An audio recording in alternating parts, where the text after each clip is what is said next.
ஜின் த bed திரைப்பட விழாவிற்கு வருகை தந்துள்ள திரைப்படத்துறையை சேர்ந்த நண்பர்கள், பத்திரிகையாளர்கள் மற்றும் அனைத்து துறைகளில் வந்திருக்கின்ற அனைத்து நண்பர்களுக்கும் என்னுடைய மாலை வணக்கம். ஏன்னா பேனோராமிக் வீல் எல்லா கெஸ்ட்டும் உட்காந்துருக்காங்க, பார்வையாளரோட கெஸ்ட்டு நிறைய பேர் இருக்காங்க. அதனால் மிக சுருக்கமாக என்னுடைய உரையை முடிக்க விரும்புகிறேன்.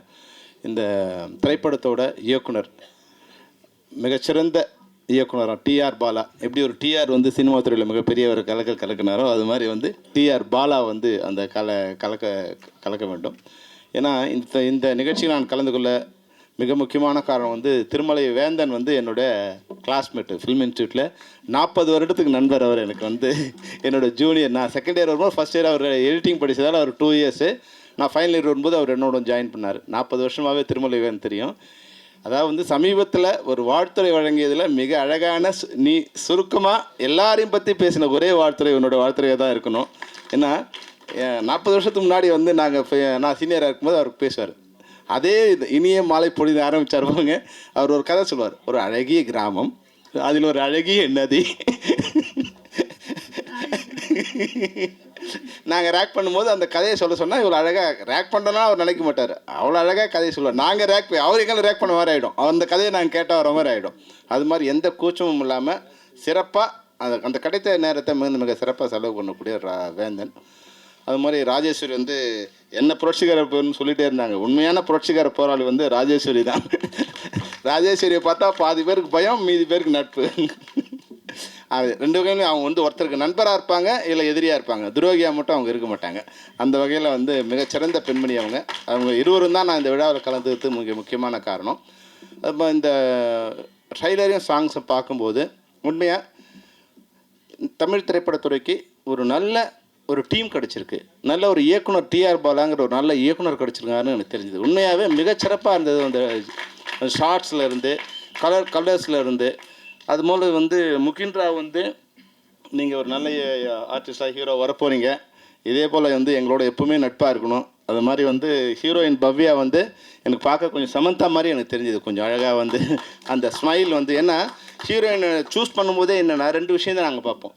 ஒன்று அவங்களோட கண், இன்னொன்று அவங்களோட ஸ்மைல். அந்த சிரிப்பு அழகாக இருந்ததுன்னா நிச்சயமாக பார்க்குறவங்கள தன்மைப்படுத்தணும். அது மாதிரி பவ்யாவுக்கு அந்த ஸ்மைல் ரொம்ப ப்ளசண்ட்டாகவும் அழகாகவும் இருக்குது. நிச்சயமாக நீங்கள் உங்களுக்கு தமிழ் திரைப்படத்துறையில் இல்லை தென்னிந்திய திரைப்படத்துறையில் உங்களுக்கு ஒரு இடம் இருக்குது. ஆனால் ஒரே ஒரு வேண்டுகோள், நீங்கள் வளர்ந்த பிறகும் இதே மாதிரி எங்களோட நட்பாகவும் அன்பாகவும் பணிவாகவும் இருக்கணுங்கிறது தான்.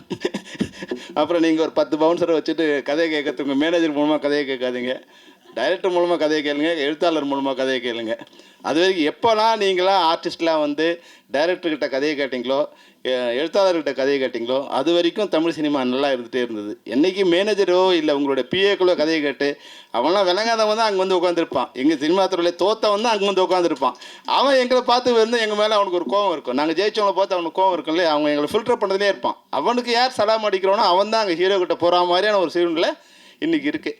அது மாதிரி நீங்களாம் இல்லாமல் மறுபடியும் பழைய சினிமா துறையில் ஹீரோவுக்கும் நாயகர்களுக்கும் நாயகியருக்கும் தொழில்நுட்ப கலைஞர்கள் ஒரு நேரடி ஆக்சஸில் இருந்ததுன்னா, படம் முடிஞ்ச பிறகு கூட நான் இப்போது 16 படம் முன்னே 16 படத்தோட இயக்குநர்களோ நாயகர்களோ நாயகியரோ இன்னை வரைக்கும் நட்பாக இருக்காங்க. ஆனால் இன்றைக்கி ஒரு படம் முடிஞ்ச உடனே அதனோட இயக்குனருக்கே அடுத்த அந்த ஹீரோவோட பழக்கம்லாம் போயிடுது.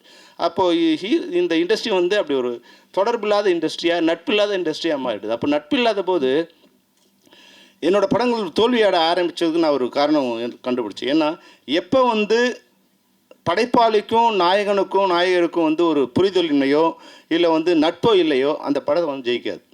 அவங்க மேலே முதல்ல எங்களுக்கு ஒரு அன்பு இருந்தால் தான், நட்பு இருந்தால் தான் அந்த படத்தை சிறப்பாக எடுக்க முடியும். அப்போது இப்போ இருக்கிற இண்டஸ்ட்ரிக்கு நான் சொல்ல விரும்புகிறது என்னென்னா, நீங்கள் ஒரு நட்பாவோடு இருந்தீங்கன்னா நிச்சயமாக இப்போ பாருங்கள், இந்த யூனிட் வரும்போது அந்த யூனிட் வரும்போதே தெரிஞ்சிடும் அந்த யூனிட் ஒரு நட்பான யூனிட், ஒரு யூனிட்டியோட இருக்குன்னு. இப்போ இந்த ஜின் யூனிட் வரும்போதே எல்லோரும் அந்த இதை போட்டுக்கிட்டு அந்த பனியனை போட்டுக்கிட்டு அவங்க டைரக்டர் பேர் வரும்போதோ இல்லை ஹீரோ பேர் வரும்போதோ ஒரு கூக்குரல்றது ஒரு மகிழ்ச்சி ஆரவாரம் இருக்கு இல்லையா? அது ஒரு புது யூனிட்டு, புதிய பிளட் இந்த இண்டஸ்ட்ரிக்கு வந்திருக்குங்கிறது மிக அழகாக தெரியுது. அந்த வகையில் இந்த ஜின் திரைப்படம் நிச்சயமாக வெற்றியடையும். அது டிஆர் பாலா என்னென்னா அப்பா மாதிரி இல்லாமல், அப்பா உதயகுமார் அண்ணன் சொன்னார், அண்ணா நீங்கள் எஸ்ஏசி மாதிரி இந்த வழி நடத்தணும்னு. வேந்தருக்கு நான் சொல்கிறது என்னன்னா, நீ வழி நடத்தாமல் இரு. ஏன்னா அவனை பார்க்கும்போது எனக்கு தெரியுது அவன் வந்து ரொம்ப இன்டெலிஜென்ட்டாக இருக்கான். அந்த ஆட்லாம் பண்ணதால் அந்த ஷார்ட்ஸ் எல்லாமே வந்து அவனோடது வந்து வேறு மாதிரி ஒரு ஸ்டைல் இருக்குது, பொதுவான ஒரு ஸ்டைலில் இருக்குது. அதனால் நீ வந்து அவனை வழி நடத்தாத, பின்னாடி இருந்து அவனை பார்த்துக்கிட்டு போ, வழி தடமாறாமல் பார்த்துக்கிட்டு போ, நீ வழி நடத்தாத தடமாறாமல் பார்த்துக்கிட்டு போ. ஏன்னா அவங்க அம்மா வந்து எப்பவுமே சொல்லிகிட்டே இருப்பாங்க, என் பையன் எப்படின்னு. சரி, அம்மா சொல்கிறதே சொல்லிட்டு இருப்பாங்கன்னு தான் நான் நினச்சேன் உண்மையாகவே. படம் வரும்போது இது ஏதோ வரும் ராஜேஸ்வரிக்காக தான் நான் வந்து இந்த விழாவுக்கு. ஆனால் இங்கே வந்த பிறகு வந்து ஒரு நல்ல திரைப்படத்துக்கு நான் வந்து கலந்துக்கிட்டு இருக்கேன்னு வந்து படம் பார்த்த பிறகு எனக்கு தெரிஞ்சுது. ஒரு வெற்றியான படத்தில் ஒரு சிறப்பான ஒரு யூனிட்டில் நான் வந்து வாழ்த்துறை வழங்க வந்தேன் அப்படின்னு எனக்கு தெரியுது. அது மட்டும் இல்லாமல் இங்கே வந்து மேடையில் வரும்போது பார்த்தா ஃபிலிம் இன்ஸ்டியூட் ஸ்டூடெண்ட்ஸாக உட்காந்துருக்காங்க. கேஆர்லேருந்து, அரவிந்த் ராஜ்லேருந்து, உதயகுமார்லேருந்து, நான்லேருந்து எல்லாமே ஃபிலிம் ஸ்டூடெண்ட்டாக உட்காந்துருக்கோம். அந்த வகையில் இப்போ வேந்தனும் எங்களோட ஜூனியர் தான். அவர் வர வாய்ப்பு இல்லாமல் போன உங்கள் மகன். அது மாதிரி திரைப்படத்தை ஆரம்பிக்கும் போது நல்லா ஆரம்பிச்சா பாருங்க. ஏன்னா அவர் ஃபிலிமின் ஸ்டூடெண்ட்டு. தாமஸ் ஆல்வா எடிசனையும் லூமியர் பெருதர்ச்சியும் ஆரம்பிக்கும் போது எங்களுக்கு போகணுன்னு முதல் பாடம் சொல்லிக் கொடுக்குறது அதுதான். அதை வந்து முதல் விழாவில் அதை சொல்லிட்டார். அந்த வகையில் மிக சிறப்பான ஒரு இந்த திரைப்படத்துறை மிக நல்லா இருக்கணும். கேஆர் சார் பற்றி சார் சொன்னார் வந்து உதயகுமார் அண்ணன். எனக்கு வந்து ஒரு ரெண்டு விமர்சனங்கள் லைஃப்பில் வந்து 2 விமர்சனங்கள் எனக்கு ரொம்ப பிடிக்கும். ஒன்று என்னென்னா, நான் அதிரடி படைன்னு ஒரு படம் எடுத்திருந்தேன். அதுக்கு முன்னாடி வந்து புலன் விசாரணை, கேப்டன் போகிறோம், செம்பருத்தி 3 வந்து பெரிய ஹிட்டு. இப்போ இந்த படத்துக்கான ஓப்பனிங் வந்து மிக பிரம்மாண்டமான ஓப்பனிங். படம் இதுவாக இருக்குது, ஓப்பனிங் அடிச்சு பிடி உள்ளே வராங்க. உள்ளே வரும்போது எனக்கு விமர்சன கடிதம் ஒன்று வந்தது. அது என்னென்னா, அது நான் ஏற்கனவே சொல்லியிருக்கேன், இருந்தாலும் கேஆர் சாரோட இருந்து அதை சொல்லும்போது அது வேறு ஒரு இதோடு லிங்க் பண்ணுறதுக்காக சொல்கிறேன். அதை நான் பார்த்தேன். பார்த்தா ஒரு முன்னாடி 15 காசு கடிதம் இருக்கு இல்லையா, அதில் மேலே வந்து இருந்தது. பார்த்தா ஏதோ எழுதியிருக்கு. அது பார்த்தா தமிழ் மாதிரி தெரியுது, அப்புறம் பார்த்தா கொஞ்சம் தெலுங்கு மாதிரி தெரியுது, அப்புறம் அடுத்த லைன் பார்த்தா கன்னடம் மாதிரி இருக்குது, அப்புறம் அடுத்தது சான்ஸ்கிரிட் மாதிரி இருக்குது. ஒரு 8 லைன் தான் இருக்குது. அது என்னன்னே என்னால் படிக்க முடியல, ஒரு மொழி மாதிரி இருக்குது. அப்புறம் பின்னாடி திருப்பி பார்த்தேன், அவர் அதில் எழுதினான், நீங்கள் இதை படித்தே இல்லையா, இது என்ன மொழின்னு உனக்கு புரியல, அது மாதிரி உன் படமும் எனக்கு புரியல.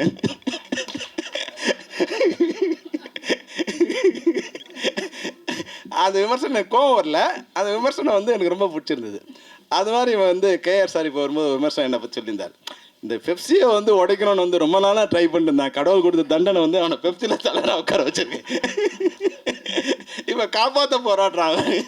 அன்னைக்கு உடைக்கிறதுக்கு போகிறேன்னா இப்போ காப்பாற்றுறதுக்கு போராடுறோம். ஆனால் சார், நீங்கள் சீனியர், நான் சொல்கிறேன், 2த்துக்குமே சரியான காரணம் வந்தது.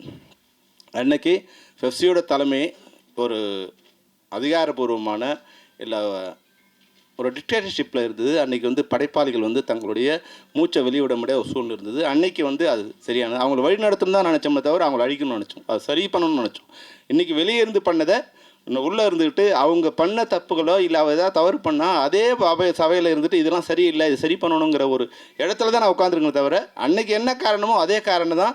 அன்றைக்கி வெளியேருந்து போகிறோன்னா இன்றைக்கி உள்ளேருந்து போகிறோம், 2 ஒன்று தான். என்னை பொறுத்த வரைக்கும் 2 ஒன்று தான். இன்றைக்கி சார்லாம் வந்து என்னென்னா, அவர் சொன்ன மாதிரி வந்து கேஆர் சார் வந்து மிகப்பெரிய ஜீனியஸ். அவர் நினச்சா ஆக்கவும் முடியும், அழிக்கவும் முடியும். அவ்வளோ மிகப்பெரிய ஜீனியஸ் அவர். இன்றைக்கி சினிமா இண்டஸ்ட்ரி ஒரு சிரமமான நிலையில் இருக்குது. அதை அவரோட அறிவு வந்து சரியான இடத்துல பயன்பட்டால் இந்த இண்டஸ்ட்ரியை அவரால் காப்பாற்ற முடியும். எனக்கு அவர் மேலே மிகப்பெரிய ஒரு இது உண்டு. ஏன்னா அவரோட நான் வந்து கொஞ்ச நாள் இணைந்து பயணித்தேன். அவர் தலைவராக வந்து ஃபில்ம் இதில் தமிழ் திரைப்பட தயாரிப்பு சங்கத்தில் இருக்கும்போது நான் அவரோட இணைந்து ஈசி மெம்பருக்கு போடும்போது அவரோட ஒரு 6 மாதம் ஒரு 10 மாதம் வந்து அவரோடவே நான் வந்து பயணித்தேன். அப்போது ஒரு படம் ரிலீஸ் அப்போது அந்த படத்தோட பிரச்சனை என்ன, உதவி கேட்க வரவன் நல்லவனா ஏமாத்துறானா அதை வந்து டிசைட் பண்ணுவார். அதுக்கேற்ற மாதிரி அந்த முடிவு எடுப்பார். வர்றவன் வந்து தப்பு பண்ணாங்கன்னா அவனை காலி பண்ணிவிடுவார். அது எது சரியோ அதை மிக சரியாக பண்ணுவார். அந்த அளவுக்கு அறிவுபூர்வமாகவும் அது எப்படி சாதுரியமாகவும் செயல்படுத்தக்கூடிய சிறப்பான ஒரு தமிழ் சினிமாவை படைப்பாளியாக மட்டும் இல்லாமல் அது உருவாக்குற ஒரு இடத்துல இருக்கார். அதனால் இன்றைக்கி நீங்களாம் ஒரு இடத்துல இருக்கீங்க. இன்றைக்கி வழக்கமாக நான் சொல்கிற விஷயத்த நான் சொல்கிறேன். என்னன்னா, தயாரிப்பாளர்களுக்கு இந்த படம் இன்றைக்கி எடுத்திருக்காங்க. இந்த படத்தை இதுபோல் இன்றைக்கி வந்து ஒரு 300-400 படங்கள் இருக்குது. இதை படங்களை வந்து வெளியிடுறதுக்கு ஒரு சிண்டிகேட் ஃபார்ம் பண்ணி வாரத்துக்கு ஒரு 4 படம் பண்ணுறோம்னா, இன்றைக்கி வந்து இந்த படத்தை நேற்று ஒரு படம், இன்றைக்கி ஒரு படம் ரிலீஸ் ஆகிருக்கு, ஆகப்போகுது நாளைக்கு காலையில். ஒரு 100 தியேட்டர் எடுக்கிறதுக்கு அந்த படத்தை வந்து ஏறக்குறைய ஒரு 7-8 கோடியில் செலவு பண்ணி படம் எடுத்திருக்காங்க. ஆனால் அந்த படத்தை ஒரு 100 தியேட்டரில் வந்து ரிலீஸ் பண்ணுறதுக்கு இன்னொரு 1 கோடி செலவு பண்ண வேண்டியதாக இருக்குது. ஆனால் அந்த படத்துக்கு தேட்டர் கிடைக்குமா கிடைக்காதா, எந்த தேட்டரில் போட போகிறாங்க, நாளை வரைக்கும் அந்த தயாரிப்பாளருக்கு தெரியாது. இன்றைக்கி தான் அதை தான் நீ தயாரிப்பார் நிலைமை. அது மாதிரி இதுபோல் பிரச்சனைகள் வந்து தயாரிப்பாளருக்கு 100 பிரச்சனைகள் இருக்குது. இன்றைக்கி வந்து வருமானம் வரக்கூடிய ஒரு தேட்டர் இருந்தால் அவர் தெரியும், ஒரு தேட்ரு வாங்கும்போது எக்ஸிபிட்டார் வந்து அதனோட ப்ரொஜெக்டரும் வாங்கி வச்சுக்கணுங்கிறது தான் ரூல். ஆனால் இன்றைக்கி அந்த ப்ரொஜெக்டர் காசையும் வந்து தயாரிப்பாளர் தான் கொடுக்குறாங்க. இன்றைக்கி ஒரு நாளைக்கு குறைஞ்சபட்சம் 7லேருந்து 10 லட்சம் சினிமா டிக்கெட்டுகள் விற்கப்படுகின்றன. அதுக்கு வந்து ஒரு டிக்கெட்டுக்கும் 15 காசு வந்து 15 ரூபா வந்து வசூலிக்கப்படுகிறது. ஏறக்குறைய 2 கோடி ரூபா ஒரு நாளைக்கு வந்து இல்லை இப்போ 30 ரூபானா இவங்களுக்கு 15 ரூபா வருது. அதை வந்து அது ரெண்டாக பிரிச்சுக்கிறாங்க. ஓனருக்கு 15 ரூபாயும், அதை புக் மை ஷோவுக்கு 15 ரூபாயும், இவங்களுக்கு 15 ரூபா பிரிச்சுக்கிறாங்க. அப்போ ஏறக்குறைய வந்து 2 கோடி ரூபா ஒரு நாளைக்கு வந்து அதில் கலெக்ஷன் வருது. அப்போ பார்த்தீங்கன்னா ஒரு மாதத்துக்கு 60 கோடி ரூபா வருது. அது எல்லாம் யாரோட இதுக்கு வருதுன்னா தயாரிப்பாளர்களோட பணத்தில் தான் வருது. அதுபோல் வந்து விளம்பரம் வரதா இருந்தாலும் என்ன மாதிரி தயாரிப்பாளருக்கு 100 வகையில் வருமானம் வருது. ஆனால் அந்த வருமானம் தயாரிப்பாளருக்கு வருதான்னா தயாரிப்பாளருக்கு வந்து சேர்றதே இல்லை. நஷ்டம் மட்டும் தயாரிப்பாளருக்கு வந்து சேர்ந்துடும். படம் ஓடலையா, மறுநாள் காலையில் எல்லோரும் தயாரிப்பாளர் ஆஃபீஸில் இருப்பாங்க. படம் ஓடிச்சுன்னா இன்றைக்கி காலைல என் நண்பர் சுந்தர் எனக்கு வந்து ஒரு வாட்ஸ்அப் அனுப்பிச்சிருந்தார். சொல்லுமணி ப்ரொடியூசர்ஸ் நிறைய வேலை இருக்குது, அதை விட்டுட்டு உங்களே எதுக்கு சண்டை போட்டிருக்கான்னு தெரியல.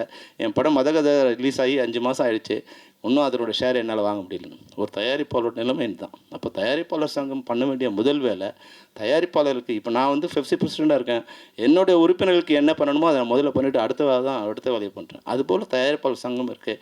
அவங்க தங்களுடைய உறுப்பினர்களுக்கு என்னெல்லாம் முதல்ல பண்ண முடியுமோ அவங்க தயாரிக்கிறதுக்கு, வெளியிடுறதுக்கு, மார்க்கெட் பண்ணுறதுக்கு, மார்க்கெட் பண்ணவருக்கு அந்த படத்தை வந்து திருப்பி தயாரிப்பாளர் வந்து சேர்கிறதுக்கு, பல வகையில் வருகின்ற வருமானம் தயாரிப்பாளருக்கும் வந்து சேர்க்கிற மாதிரி.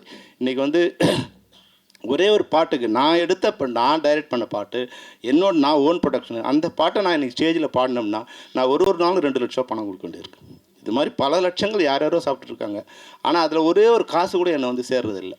இதையெல்லாம் சரி பண்ணால் நிச்சயமாக தயாரிப்பாளருக்கு லாபம் வரும். அப்போ வந்து சண்டை இல்லாமல், யார் கூட சண்டை போடுறோம், என்ன சண்டைனே இல்லாமல் ஏதோ ஒரு நடந்துகிட்டே இருக்குது. அப்படி இல்லாமல் தயாரிப்பாளர் உண்மையாக பிரச்சனை இருக்கா, கேஆர் சார் சொல்லட்டும், என்ன தப்பு இருக்கணும்னா சொல்லட்டும், அந்த தப்பை நாங்கள் சரி பண்ணிக்கிறோம். ஏன்னா இண்டஸ்ட்ரி நல்லா இருக்கணும். அவரும் இண்டஸ்ட்ரியில் ஏற்கனவே 40-50 வருஷமாக இருக்கார். நான் வந்து 40 வருஷம் ஆகிடுச்சு இண்டஸ்ட்ரிக்கு. நாங்கள்லாம் எல்லாரோட அதிகமான தொழிலாளர்கள் தான் இந்த இண்டஸ்ட்ரியில் 30-40 வருஷம் இருந்துகிட்டே இருக்காங்க. தயாரிப்பாளர் வந்து 5 வருஷம் 10 வருஷம் இருக்காங்க. இது மாதிரி 30 வருஷம் இருக்க தயாரிப்பாளர்கள் இந்த சினிமாவில் ஒரு 10 விரல் வீட்டில் இல்லைனா ஒருத்தர் 2 பேர், 4 பேர், 5 பேர். அப்போது தயாரிப்பாளர்களோட இந்த சினிமா வந்து தொழிலாளருக்கு மிக முக்கியமான மிக சொந்தமான இதுவாக இருக்கும். அப்போது அவங்க நல்லா இருக்கணும், இண்டஸ்ட்ரி நல்லா இருக்கணும். நான் எங்களுடைய மேடையில், எங்களுடைய ஜென்ரல் பாடியில், பெப்சியோட ஜென்ரல் பாடியில் ப்ரொடியூசர் நல்லா இருந்தால் தான் தொழிலாளி நல்லா இருக்க முடியும்னு சொல்லக்கூடிய தைரியத்தை நான் வச்சுருக்கேன். முன்னாடிலாம் வந்து ப்ரொடியூசர் கவுன்சிலில் பெப்சியை திட்டினா கை தட்டுவாங்க, பெப்சியில் ப்ரொடியூசரை திட்டினா கை தட்டுவாங்க. இன்றைக்கி நான் அந்த நிர்வாகத்துக்கு வந்த பிறகு தயாரிப்பாளர் பற்றி ஒரு குறையும் சொல்ல முடியாது. யாரோ இன்றைக்கி ஒரு 10% 20% பணம் ஏதாவது பிரச்சனை இருக்கலாம். 80% தயாரிப்பாளர்கள் எங்களுக்கு கொடுக்க வேண்டிய பணத்தை மிக ஒழுங்காக கொடுத்துட்ருக்காங்க. அப்போ அவங்க நல்லா இருக்கணுங்கிறது தான் எங்களோட நோக்கம். அது புரிதலின்மையாக சில விஷயங்கள் நடக்குது. அதை வந்து கேஆர் சார், நீங்கள் உங்களுடைய பழைய ஃபார்முலா அப்படி அதை சரி பண்ண முடிஞ்சிங்கன்னா அது எங்களுக்கு ரொம்ப சந்தோஷமாக இருக்கும். அந்த வகையில் ஒரு ஃபார்முலா வச்சுருக்காரு அவர்கிட்ட. அந்த ஃபார்முலா படி, அது என்ன ஃபார்முலா அவருக்கு தெரியும். அவர் ஃபார்முலா படி ஒருவேளை நாங்கள் தப்புன்னா நீங்கள் என்ன எப்போ வேணாலும் கூப்பிடலாம். கேஆர் சார் அவருக்கு எல்லா ரைட்ஸ் இருக்குது. சினிமா துறையில் சீனியரு, ஃபிலிம் இண்டஸ்ட்ரியில் என்னோட சீனியரு, அது மட்டும் எல்லா துறையிலும் அவருக்கு ஒரு நாலேஜ் இருக்குது. கூப்பிட்டு நீங்கள் பெப்சியோட தவறுது இல்லை செல்லுமணி என்னோட தவறுதுன்னு சொன்னால் அதை திருத்திக்க நாங்கள் தயாராக இருக்கோம். ஏன்னா சினிமா நல்லா இருக்கணும். வந்து சினிமாவில் தான் இன்றைக்கி அண்ணா ஆர்வி உதயகுமார் சொன்ன மாதிரி எங்கேயோ ஒரு ஊரில் இருந்த நான் வந்து இன்றைக்கி தமிழகம் முழுக்க அறியப்பட்டவனாக இருக்கிறது காரணம் வந்து அந்த தமிழ் சினிமா தான். அந்த தமிழ் சினிமா நல்லா இருக்கணும்னு நினைக்கிறதுல நானும் ஒருத்தர். அதனால் தமிழ் சினிமா நல்லா இருக்குது. என்ன விதமான இதுக்கும் காம்ப்ரமைஸுக்கும் வர நாங்கள் தயாராக இருக்கணுங்கிறத வந்து இந்த மேடையில் ஒரு சொல்லிவிட்டு, இந்த படம் உண்மையாகவே நான் சும்மா இதுக்காக சொல்ல, இந்த படம் பார்க்கும்போது எனக்கு தெரியுது ஒரு வெற்றி படத்தோட ஒரு விழாவுக்கு நம்ம வந்திருக்கோம்னு தெரியுது. ஒரு மிகச்சிறந்த இயக்குனரை நாளைக்கு நான் வந்து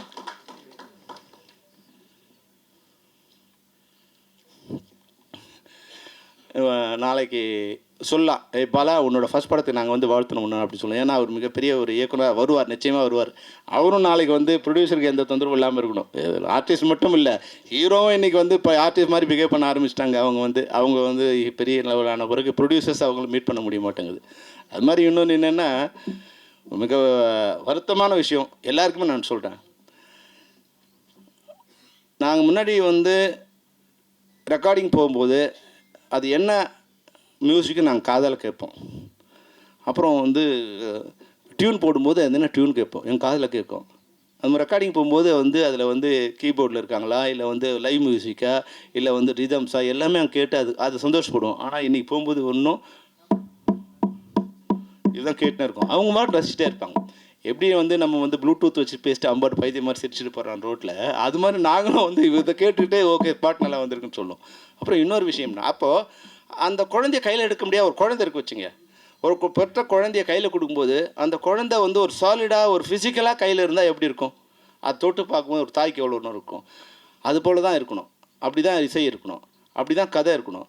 இப்போ கதையை யாருக்கா சொல்லணும்னு நினச்சா முதல்ல ஹீரோஸ் என்ன பண்ணுறாங்க, எங்களுக்கு மெயிலில் அனுப்புங்கிறாங்க. குழந்தைய மெயில் அனுப்புகிற மாதிரி தான். ஒரு குழந்தைய பார்க்கணுன்னா மெயில் அனுப்பிச்சா குழந்தை எப்படி இருக்கும், அப்படி தான் ஸ்கிரிப்டை வந்து மெயில் அனுப்பிச்சா அப்படி தான் இருக்கும். அதை நான் சொல்லும்போது என்னுடைய இது வரும்போது உன்னை பார்த்து நான் கதை சொல்லும்போது நீ எங்கே ரசிக்கிற எங்கே ரசிக்கலைங்கிறது தெரியும், அந்த கதையை என்னால் சொல்ல முடியும்.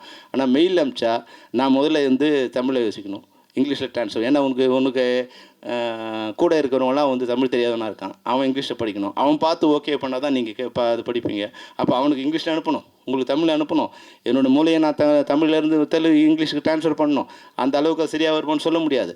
இதெல்லாம் இல்லாமல் நீங்கள் கதையை தப்பாக பேசினா என்னை வந்து மன்னிச்சிடுங்க. நாயகர்கள் நீங்கள் கதையை ஸ்கிரிப்டை வந்து மெயிலில் கேட்காதீங்க, மெயிலில் பார்க்காதீங்க. டைரக்டர்கிட்டையோ ரைட்டர்கிட்டையோ நேரடியாக உங்கள் கதையை கேளுங்க தான் இந்த ஜின் மூலமாக நான் உங்களுக்கு சொல்ல வர வேண்டுகோள். இந்த வேண்டுகோளை நீங்கள் தயவுசெய்து ஏற்றுக்கணும். அப்புறம் இந்த ஜின் படம் வந்து ஏன்னா இது வரைக்கும் வந்து பேய்னா ஒரு பயம்தான் நமக்கு எல்லோரும். அந்த பேயையே நாயாக்கி அதை ஒரு பெட்டாக்கி அதை வளர்க்குற ஒரு படமாக இங்கே ஆக்கியிருக்காங்க. அந்த பேய் இனிமேல் தமிழ் சினிமாவை பார்த்து பேய் தற்கொலை பண்ணிக்கணும்னு நினைக்கிறேன். அந்த பேய்ங்கிற பயம் போயிட்டு குழந்தைங்களுக்கு வந்து பேய் வந்து ஒரு விளையாடுற ஒரு பொம்மை மாதிரி ஆயிடுச்சு. அந்த பட்டணத்து பூதம் வந்து இது மாதிரி ஜீபும்பை மாதிரியோ இல்லை வந்து ஒரு கார்ட்டூன் கேரக்டர் மாதிரி ஆயிடுச்சு இதை வந்து பார்க்கும்போது. ஆனாலும் அந்த டெரர் கிரியேட் ஆகுது. உண்மையாக மறுபடியும் சொல்ல விரும்புகிறேன், ஹீரோயின் மிக ரொம்ப அழகாக இருக்காங்க, இனிமையாக இருக்காங்க. அதை விட வந்து அந்த சாங்ஸ் வந்து உண்மையாக வந்து 3 சாங் கேட்டோம், 3 வந்து பிரம்மாண்டமாக இருக்குது. அதோட ஒரு ப்ளஸ் என்னென்னா நீங்கள் ரீரெக்கார்ட் பண்ணும்போது அந்த ட்ரைலர் நீங்கள் ரீரெக்கார்ட் பண்ணீங்க, அது உண்மையிலே அது வேறு லெவலில் இருந்தது. அது வந்து ஒரு பியூட்டிஃபுல்லாக வந்து ஒரு டெரர் அதை க்ரியேட் பண்ணுங்க. இதில் ஒரு சாஃப்ட்னஸ் வந்து அதில் வந்து ஒரு டெரர் க்ரியேட் பண்ணுங்க. எந்த இளைஞர்களுக்கு வந்து மியூசிக் வரவங்களுக்கு வந்து ரீரெக்கார்டிங் சென்ஸ் இருக்கோ அவங்க மிக சிறந்த இசையமைப்பாளர் நிச்சயமாக மாறுவாங்க. நீங்கள் நிச்சயமாக மிக சிறந்த இசையமைப்பாளர் வருவீங்க. உங்களுக்கும் அதே வேண்டுகோள் தான். இதே போல் நீங்கள் பணிவோடும் அன்போடும் நட்போடும் தயாரிப்பாளர்கிட்ட இயக்குநர்கள் இருக்கணுங்கிறது தான் நான் உங்கள்கிட்ட வைக்கிற வேண்டுகோள். அந்த ஜீன் திரைப்படத்தில் இருக்க அனைத்து குழுவினருக்கும் தயாரிப்பாளருக்கும் குறிப்பாக என்னுடைய சகோதரி ராஜேஸ்வரிக்கும் என்னுடைய வாழ்த்துக்கள். நன்றி.